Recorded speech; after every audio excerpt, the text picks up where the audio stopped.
Hi, welcome to Suspended in Thought.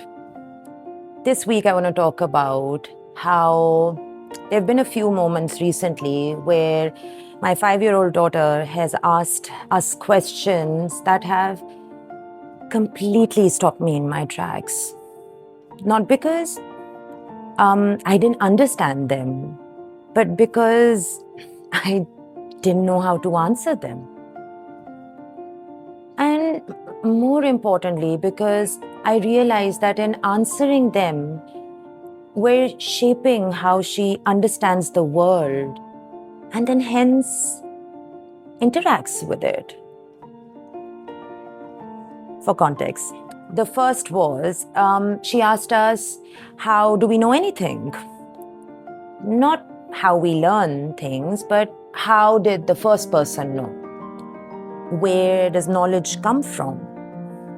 And we found ourselves trying to explain it through learning, through reading books, through experiencing things. And she just kept pressing on, rather getting frustrated now, until I realized what she was asking was something much deeper. She was asking, what is the source of knowledge? And suddenly, I found myself being transported back in a question that philosophers have been asking for centuries.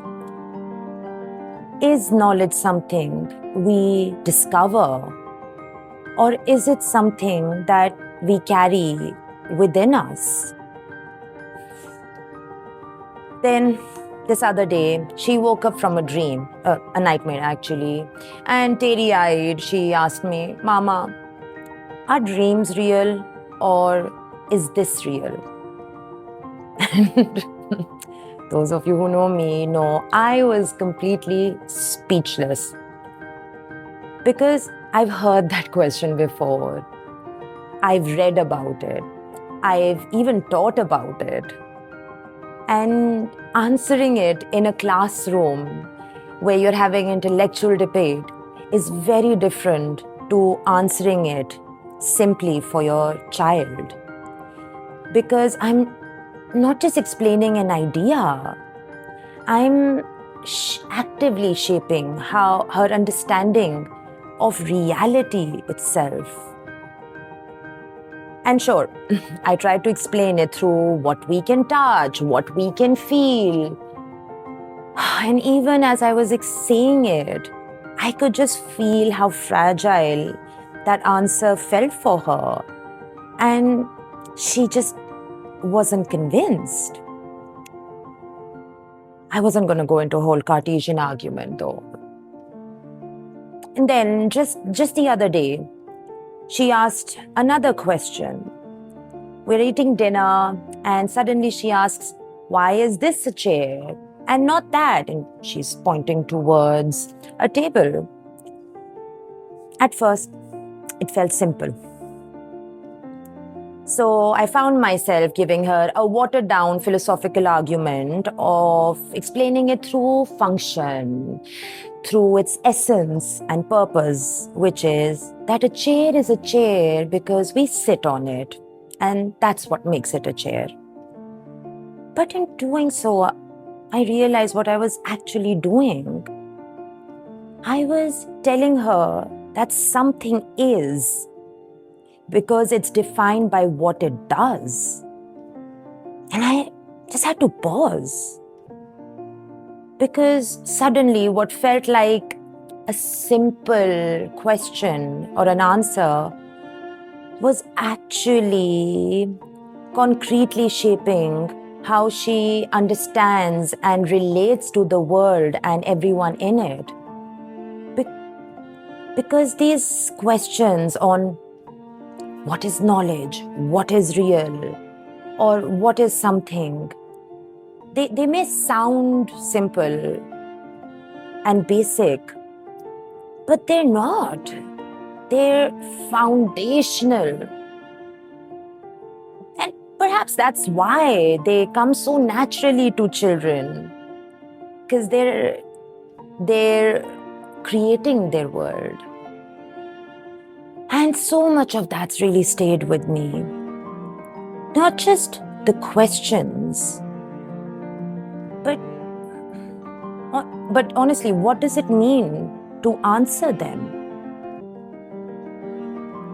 Because as parents, we don't just respond, we interpret the world for them. We give them frameworks, ways of seeing the world and everyone that lives in it. They're not just answers, they're lenses. They shape how we go on to see the world, how we understand it, how we understand knowledge, how do we define reality, how we assign meaning. And in those moments, I'm not just responding, I'm handing her and we're bestowing them a way of seeing. And that feels like a kind of responsibility that I hadn't fully appreciated before. And in answering these questions, it made me wonder and rather uncomfortable as well.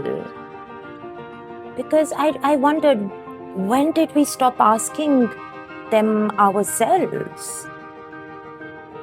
At what point did we move on from curiosity to certainty, from inquiry to assumption?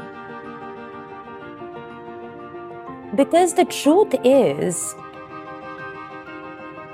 I don't have answers to any of these questions. And yet, as adults, we move through the world as if we do. We've found a way to live without having these questions answered, perhaps. And what would it look like to return to these questions now? Not to resolve them, perhaps, just to sit in them again, to just question them, and to question what we think we know, to re-examine what we've perhaps started taking for granted.